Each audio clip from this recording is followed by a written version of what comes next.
Bom dia, alunos do curso de Medicina da UFPB. Meu nome é Alisson, sou monitor da disciplina de Infectologia e hoje a gente vai discutir um pouco de síndromes gripais e Covid-19. Começando pela Covid-19, nós temos que, conceituando, a Covid, ela é causada, tem como nome científico, SARS-CoV-2. Trata-se de um vírus de RNA envelopado que penetra em nossos tecidos a partir da afinidade da proteína spike pela enzima conversora da angiotensina 2. E quais são as variantes, né? Porque essa doença ela tem uma mutabilidade importante e algumas variantes de importância clínica mais acentuadas. Cabe destacar a variante Ômicron, alfa, beta, gama e delta. Bom, na epidemiologia, nós temos 624 milhões de casos no mundo, com 6 milhões de mortes, 6 milhões e meio de mortes. No Brasil, foram 34 milhões de casos e 687 mil mortes. Isso aqui são dados colhidos no dia 14 de outubro de 2022, nesse site que atualiza diariamente essas informações. O link está nas referências no final do vídeo, certo? E como um alento, como assim, enxergando o copo meio cheio, nós temos que a vacinação está ocorrendo num ritmo consideravelmente bom. Foram 9 bilhões de doses aplicadas no mundo inteiro. E se eu tenho 624 milhões de mortes, 624 milhões de casos e 6 milhões e meio de mortes, a diferença vai representar os pacientes vivos, sejam eles já curados, sejam eles ainda com a doença no dia que eu colhi essas informações. Bom, e os fatores de risco? Os pacientes com comorbidades como sedentarismo, hipertensão, insuficiência cardíaca, doentes renais crônicos e hepatopatas têm um maior risco de agravar dessa doença. E, em relação à idade, a gente tem que quanto mais velho, maior o risco de gravidade. Como fragilidade socioeconômica, nós temos que homens são mais susceptíveis, bem como os encarcerados, negros, hispânicos e sul-asiáticos. E quais são as anormalidades laboratoriais que nos fazem pensar em um quadro assim, que tende a piorar? Linfopenia, trombocitopenia e elevação de alguns marcadores, como a LT-AST, CPK e ferritina, DHL-PCR e o D-dímero. Como é que se dá a transmissão? A transmissão dessa doença é de pessoa a pessoa e pode ocorrer desde a incubação, desde o período de incubação da doença, né, melhor dizendo. As partículas virais, elas são expelidas em fômites, quando a pessoa espirra, fala ou tosse, em até 2 metros, tem um alcance, né, de até 2 metros em ambientes abertos. Em ambientes fechados, essa distância de alcance dos fômites aumenta. E não se sabe muito bem qual que seria essa distância segura em ambientes fechados. No caso de superfícies contaminadas, no início da pandemia, tinha uma preocupação muito grande se seria uma forma importante de transmissão da doença. Esse fato não se provou até o momento, talvez pela dificuldade de acessar essa informação ou talvez porque realmente não seja tão importante assim na transmissão da doença. Como é que são os sintomas? Nos casos leves, nós podemos ter febre, tosse, mialgia e cefaleia nos sintomas gerais. O acometimento cutâneo pode ser bem variado, ou seja, podem ter vários tipos de lesões, cabendo destacar as maculopapulares, as vesiculares, as urticariformes e até mesmo livedo reticular. No caso do trato gastrointestinal, os acometimentos, nos casos leves, vão incluir náuseas e vômitos, dor abdominal e diarreia. E como outros sintomas, temos a hipo e a anosmia, que eram bem características, principalmente das primeiras variantes da doença. Podemos ter a conjuntivite e também quedas e delírio. Esses dois últimos são mais para pacientes idosos. Nos casos graves, nós podemos ter, no aparelho cardiorrespiratório, falência respiratória e cardíaca, arritmias, miocardite e choque cardiogênico. Como acometimento tromboembólico, nós podemos ter tromboembolismo venoso, isquemia em membro e AVE isquêmico.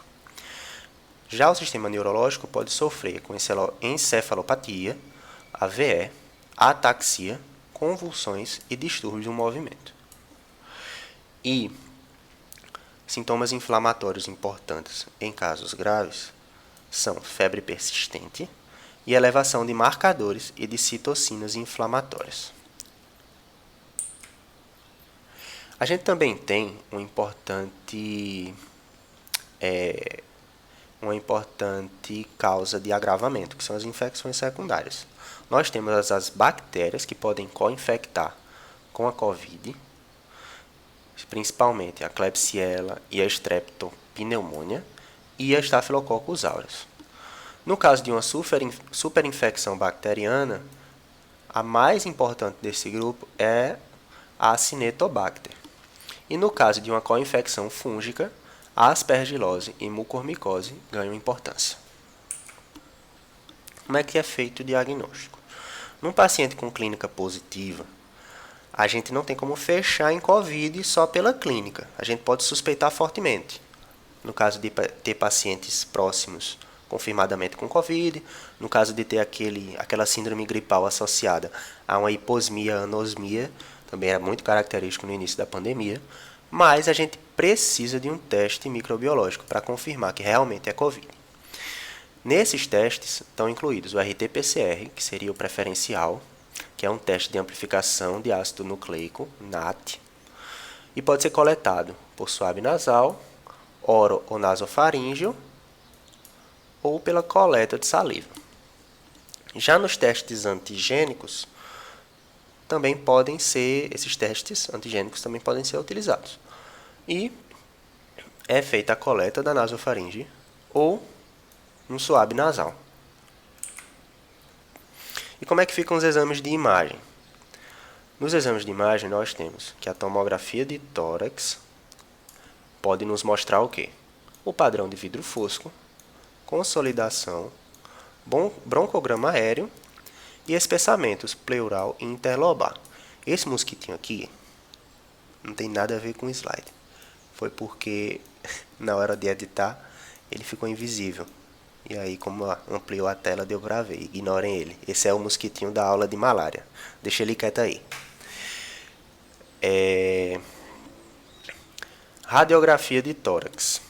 O que é que a radiografia de tórax vai nos dizer no caso da COVID?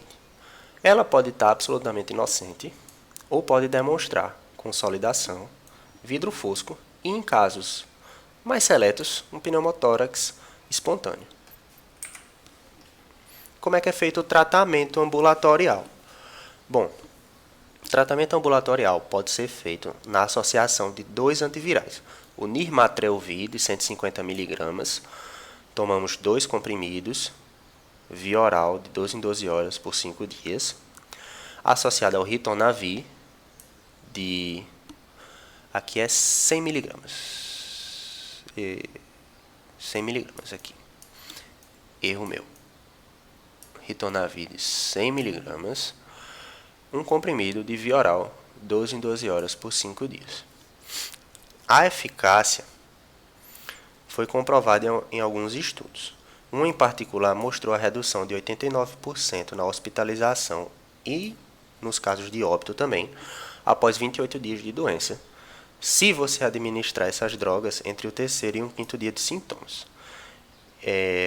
Esse estudo foi feito comparando o grupo intervenção com o grupo placebo, onde nenhum dos pacientes era vacinado e onde todos possuíam ao menos um fator de risco. E aí aquelas drogas que ficaram famosas na pandemia como anti-Covid, né? Hidroxicloroquina e azitromicina. Não foi demonstrado um benefício real do uso dessas drogas para Covid. A hidroxicloroquina é uma droga segura, mas na ausência de benefícios, a gente nunca deve usar uma droga, porque a gente vai ficar só com a possibilidade dos efeitos adversos e contrários ao que a gente quer. A azitromicina é um antibiótico, também pode ser usado em alguns casos como imunomodulador, mas se a gente usa demais um antibiótico, ele com o tempo tende a perder a eficácia. Então a gente nunca, jamais deve tomar antibiótico sem uma indicação clara para isso. Porque senão corre o risco de daqui a alguns anos esse antibiótico não servir mais para nada. E a ivermectina tinha uma história de que ela tinha um efeito positivo in vitro, mas no caso in vivo não tem uma recomendação da literatura para a Covid-19. Então, de novo, se você fez uso dessa droga, você não vai morrer. Mas você também provavelmente não ficou curado da Covid por causa dela. E, novamente, se você não vai ter benefício do uso de uma droga, você vai ficar apenas com a possibilidade dos efeitos deletérios da droga. Então não use. Bom, e no tratamento hospitalar? Nós temos dexametasona como o corticoide mais estudado para a Covid, na dose de 6 mg. A posologia é um comprimido via oral uma vez ao dia por 10 dias, se o paciente está utilizando oxigênio suplementar, ou seja, se o acometimento pulmonar foi importante o suficiente para causar dispneia.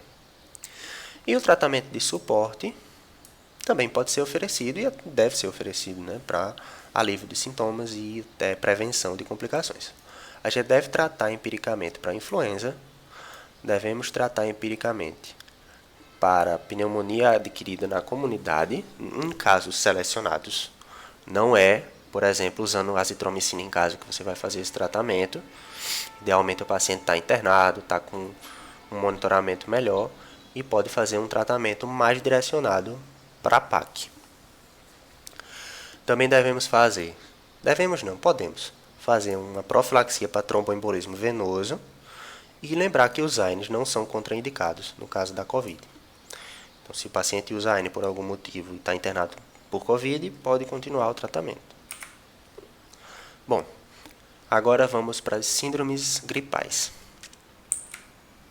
Conceituando, a síndrome gripal é caracterizada por febre súbita associada a tosse ou dor de garganta, mais um dos seguintes sintomas: cefaleia, mialgia ou artralgia. E, claro, na ausência de outro diagnóstico.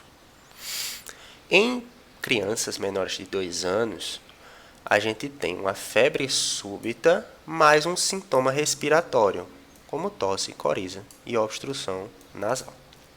Também na ausência de outro diagnóstico. E como é que é um sintoma grave, né? um sinal de gravidade de uma síndrome gripal? É a síndrome gripal associada à dispneia ou dessaturação em ar ambiente, ou associada à taquipneia ou hipotensão ou descompensação de uma doença de base. Nós temos uma grande gama de agentes causadores de síndrome gripal, como o influenza, que é o maior foco dessa aula. O coronavírus também causa uma síndrome gripal. Também temos o rinovírus, o enterovírus. E aí tem outros também, vírus sincicial respiratório, enfim. Epidemiologia. Bom, as síndromes gripais têm uma sazonalidade. Em climas tropicais, elas afetam mais em épocas frias e de chuva. Ou seja, o Brasil tem esse clima mais ao sul e costuma afetar mais nessas épocas. Já em climas tropicais são mais ao norte, eu me confundi. Já em climas temperados, ou seja, mais ao sul, a gente tem uma maior importância da da síndrome gripal no inverno. Em relação à mortalidade, nós temos que em pessoas aqui menores que 65 anos, a mortalidade está entre 0,1 e 6,4 por cada 100 mil habitantes. Entre 65 e 74 anos, varia de 2,9 a 44 por 100 mil habitantes. E acima de 75 anos é maior risco, envolve uma mortalidade de 17,9 a 223,5 por 100 mil habitantes. E teve um fato interessante, que durante a pandemia de Covid-19, houve uma redução nos casos de influenza, que é o principal causador da síndrome gripal, pelo menos o principal em relação a complicações. Por que houve essa redução? Bom, na pandemia as pessoas passaram a ter um autocuidado mais importante. Usaram álcool, se protegeram de aglomerações e usaram máscara. Então, por consequência, possivelmente diminuiu a transmissão de várias doenças que usam aerossóis para se propagar, entre elas a influenza. E quais são os fatores de risco? Bom, em relação à idade, temos que crianças abaixo de 5 e, sobretudo, abaixo de 2 anos podem agravar. Pessoas abaixo de 19 anos que usam AS também podem agravar. E idosos também. Quais são as comorbidades que mais agravam no caso de no caso de síndromes gripais? Grávidas, puérperas até 2 semanas e os patas da vida, pneumopata, neuropata, cardiopata, endocrinopata e hepatopata. Pacientes com doenças renais, imunossuprimidos, doença hematológica, metabólica e obesidade grau 3 também tem um risco aumentado para complicações de síndrome gripal. E negros, hispânicos, latinos e indígenas têm também um fator de risco aumentado de ordem social. E quais que são os sintomas da doença? Bom, nós temos um período de incubação de 1 a 4 dias. Sintomas gerais envolvem uma febre, geralmente abrupta, inclusive tão abrupta que muitos pacientes sabem identificar exatamente a hora que a síndrome começou. Ela pode ser bastante alta, podendo chegar até 41 graus, e também associada a um mal-estar. O aparelho respiratório pode ter tosse seca e congestão nasal, e o acometimento gastrointestinal não é tão comum assim. Mais de 10 a 20% das crianças podem ter vômitos associados ou não à diarreia. E quais que são as complicações? Bom, podemos ter pneumonia, caracterizada por uma tosse, dispneia, hipoxemia e febre, com opacidades reticulares ou reticulonodulares e consolidação à radiografia de tórax. O aparelho cardiovascular tem como acometimentos o infarto, a falência, miocardite e pericardite. Neurológico pode ter convulsões, encefalopatia, encefalite, o próprio AVE e síndrome de Guillain-Barré. E em relação à complicação muscular, podemos ter miosite e rabdomiólise. Tudo isso são complicações, então são casos mais graves e mais raros da síndrome gripal.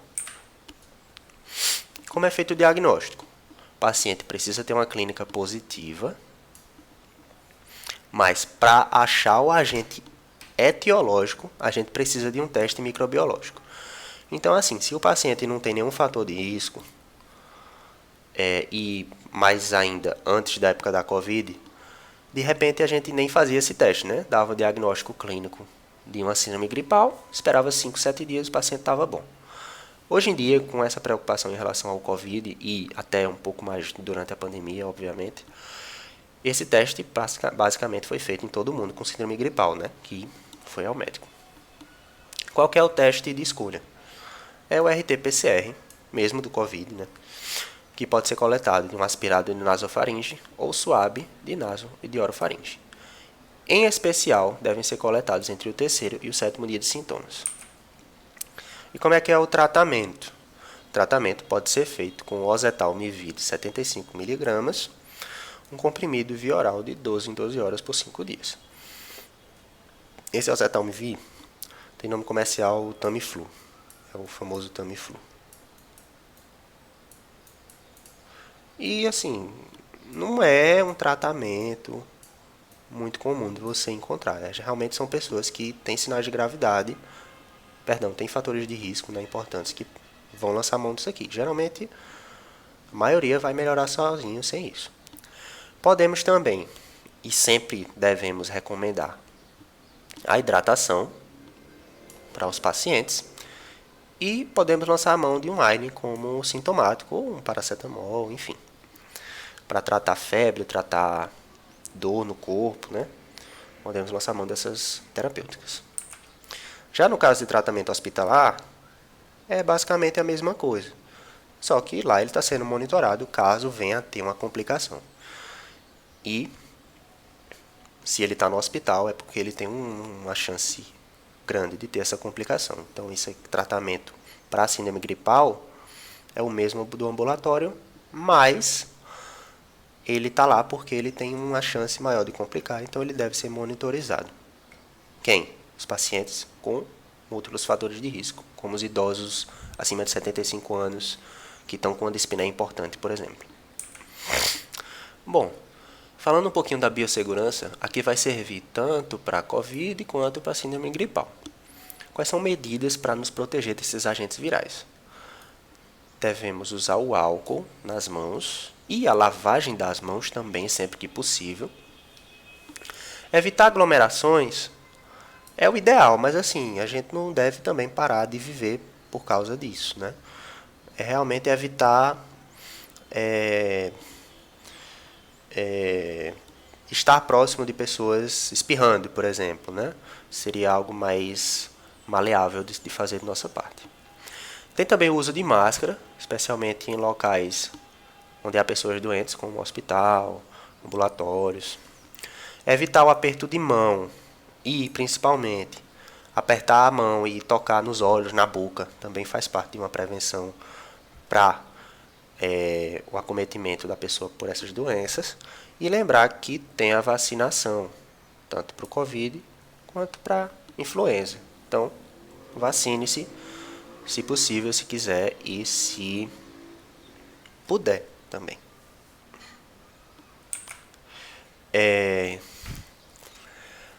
Lavagem da mão.